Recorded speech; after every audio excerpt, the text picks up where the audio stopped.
صحنه‌های خشونت‌باری که از چند روز شماری از شهرهای امریکا شاهد آن بودند. در موارد هم اشخاص وارد فروشگاه‌ها شده و اموال را با خود بردند. این تصاویر صحنه‌ای را در لس آنجلس نشان می‌دهند. اکنون دونالد ترامپ رئیس جمهور امریکا هشدار می‌دهد که برای جلوگیری از تاراج و ویرانگری از نیروی نظامی استفاده خواهد کرد. همین حالا که صحبت می کنم هزاران و هزاران سرباز تا به دندان مسلح و افسران تطبیق کننده قانون را موظف ساختم که خشونت، تاراج، ویرانگری، حمله و خرابکاری ملکیت ها را متوقف سازند.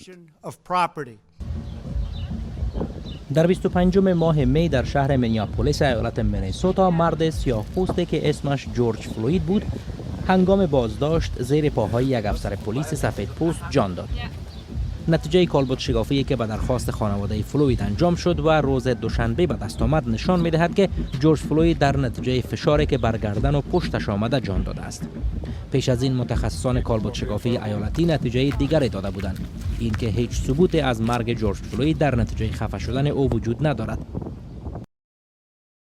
مأمور پلیس که اسمش دارک شاوین گفته شده و مسئول اصلی قتل جورج فلوید دانسته می شود از سوی محکمه به قتل درجه سوم مجرم شناخته شده.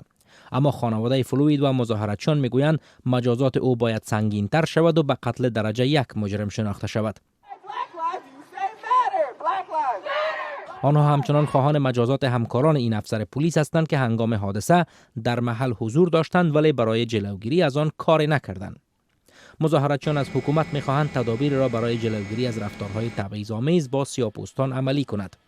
دونالد ترامپ قتل جورج فلوید را یک تراژدی عمیق خوانده که سبب خشم و ناراحتی مردم در سراسر امریکا شده است.